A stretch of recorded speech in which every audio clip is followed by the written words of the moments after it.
Hello students, welcome in geography class. Well, today we are going to learn the new chapter number 2, location and extent. Before that, we are going to learn the preface of this chapter. Then now listen carefully. Friends, since 6th standard, we have been studying geography as a separate subject as a part of the course social science. We have been introduced to various concepts, processes and features related to the four sphere of the earth. तो students हम करीबन 6 standard से लेकर अब तक geography एक अलग से ऐसा सब्जेक्ट हम पढ़ते हुए आ रहे हैं। तो अब ये सोशल साइंस का एक पार्ट वाला सब्जेक्ट वहाँ पे बताया जाता है। तो हमने इस सब्जेक्ट के अंदर ज्योग्राफी के अंदर बहुत से सारे कॉन्सेप्ट जो है उन्हें इंट्रोड्यूस किया, उन्हें समझा। उसके बाद जो प्रोसेसेस है, उसके बाद जो features related to the 4 spheres of the earth के जो है जिनके बारे में हमने जानकारी ली है। Now we have also studied how settlements evolve, how humans have been using the natural sources for their livelihood. तो आगे चलकर हमने ये भी पढ़ा कि किस तरह से सेटलमेंट जो है वो इवॉल्व होती है। जो ह्यूमन होते हैं वो नेचुरल जो सोर्सेस हैं, नेचुरल सोर्सेस का उनके जीने के लिए किस तरह से इस्तेमाल करते हैं। How they proceed the raw sources into more usable items. और जो रॉ रिसोर्सेज हैं उन्हें एक यूजेबल आइटम में किस तरह से वो चेंज करते हैं, वो प्रोसेस किस तरह की है, ये हमने वहाँ पे जाना। How this goods are traded in local as well as global market etcetera. और उसके बाद ये जो मतलब वहाँ पे गुड्स बनते हैं, जो भी सारे गुड्स उसके बनते हैं वो किस तरह से ग्लोबल मार्केट में वहाँ पे बेचे जाते हैं, उनका ट्रेड किया जाता है। तो ये सारी चीज़ें हमने अब तक के जो भी सारे ज्योग्राफी की स्टडी थी उसमें किया है। Moreover, we have been considered the ill effect of indiscriminate and exploitative utilization of resources in our environment।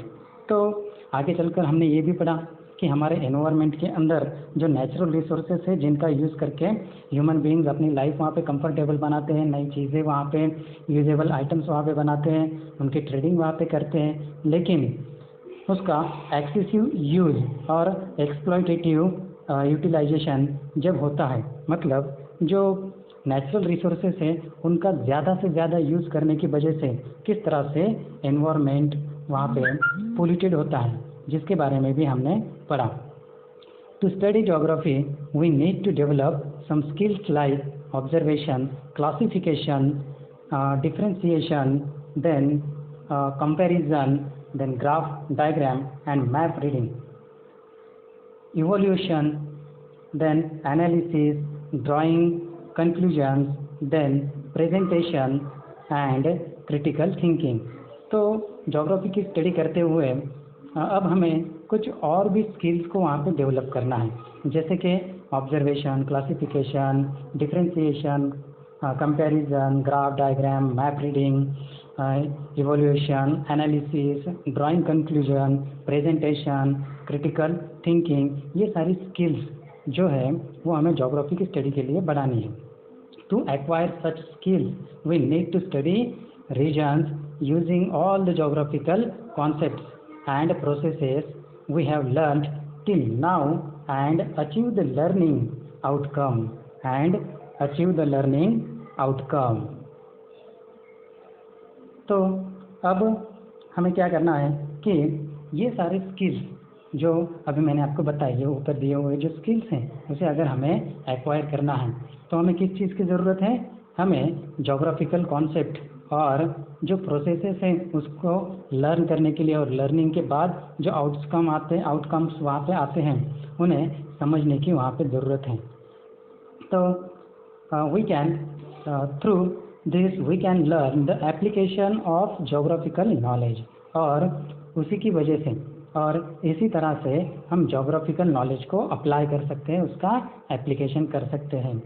This year we will study all this with reference to 2 countries. अब इस साल हम ये सारे जो रेफरेंसेस हैं वो 2 कंट्रीज़ को ध्यान में रखकर, 2 कंट्रीज़ को एक एग्जाम्पल के तौर पर सामने रखकर उसकी स्टडी करने वाले हैं।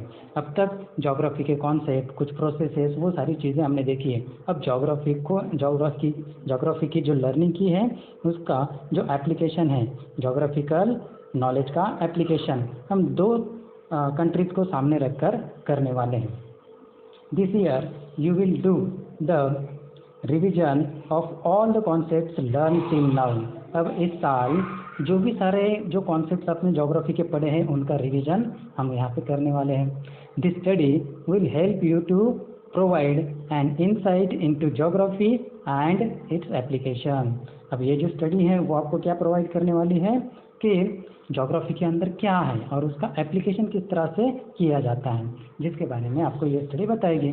It will help you to understand natural and man made events. तो नेचुरल और मैन मेड इवेंट्स के बारे में समझने के लिए ये स्टडी आपको हेल्पफुल वहाँ पे रहेगी, मददगार साबित होगी। By applying geographical concepts the characteristics of the region will be understood. We understand how people in the region have adopted to the region। तो by applying geographical concepts, जो भी geographical concepts हैं उन्हें अप्लाई करके the characteristic of region will be understood। जो characteristic है region की उसे हम समझने वाले हैं। उसके बाद we understand how people in the region have adopted to the region। तो रीजन में जो पीपल है वो खुद को किस तरह से ढाल लेते हैं, किस तरह से अडॉप्ट करते हैं, अडेप्ट वहाँ पे करते हैं, जिसके बारे में हम यहाँ पे जानकारी लेने वाले हैं। Problems arising due to overpopulation of resources. अब ओवर एक्सप्लॉयटेशन ऑफ रिसोर्सेज, तो रिसोर्सेज का बहुत ज़्यादा यूज़ करने के बाद किस तरह के प्रॉब्लम्स आगे आ सकते हैं, कैन बी अंडरस्टूड। ये सब चीज़ें हम समझ सकते हैं। Degradation of environment and measure to be taken against them can be thought about। तो जो environment का degradation है, do you know what is mean by degradation? यहाँ पे ये word देखो degradation। तो ये degradation का मतलब आप जानते हो, तो degradation मतलब grade कम होना या reduce the quality we call it। तो जो भी quality है ये मतलब हमारे नेचर के अंदर जो भी सारे रिसोर्सेस हैं उनकी जो क्वालिटीज़ हैं उनका जो मतलब डिग्रेडेशन हो रहा है, उनकी क्वालिटी जो कम हो रही है, उनके मेजर, उनके बारे में जानकारी हम लेने वाले हैं। Looking at the current trends you can understand the process of change occurring. अभी हर एक चीज़ हाल ही में, हर एक ट्रेंड वहाँ पे चेंज हो रहा है और उसके साथ साथ में प्रोसेस भी चेंज हो रही है। तो ये सारी चीज़ों को हम यहाँ पे जानने वाले हैं। You can predict what will happen in the future. तो क्या आप प्रिडिक्ट कर सकते हो कि फ्यूचर में क्या हो सकता है। It will help you face natural and man made disaster in the better way. तो ये सारी चीज़ें आगे चल करके जो भी सारे नेचुरल और मैन मेड डिजास्टर हैं, मतलब ये सारी चीज़ों को फेस करने के लिए आपको उसकी हेल्प होगी, मददगार साबित होंगे। Regional imbalances and the reason for it can be understood and possible remedies can be suggested।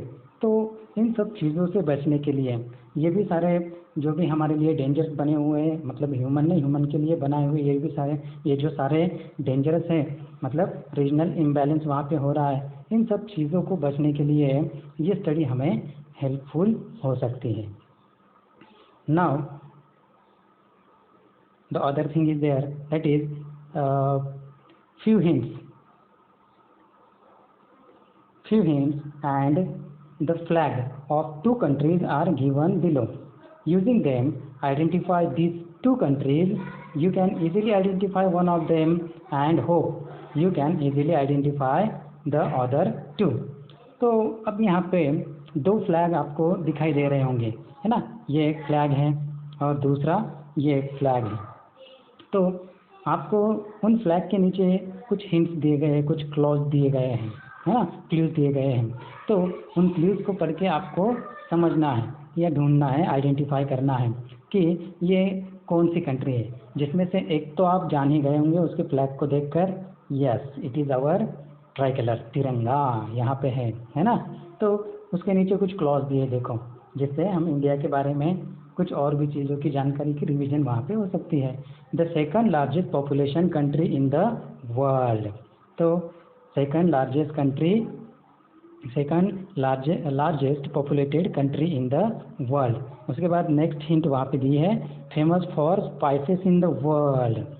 और उसके बाद cricket is popular sport here.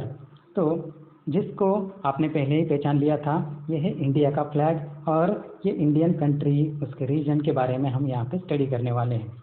The next flag is here, है ना। तो ये एक दूसरा फ्लैग आपको यहाँ पे दिखाई दे रहा है। तो ये फ्लैग किस कंट्री का है, जिसे ढूंढना है। उसके लिए देखो हिंट दी गई है, famous for samba dance. Second hint, known as a coffee pot of the world. और तीसरा बताया गया है कि football is a very popular sport here. हाँ, शायद से ऊपर के दो के बारे में आप नहीं बता पाओगे, लेकिन ये स्पोर्ट के बारे में ये आप बता पाओगे। Football is a very popular sport here. तो हाँ, ये है ब्राज़ील का फ्लैग, जिसके बारे में हम जानकारी लेने वाले हैं।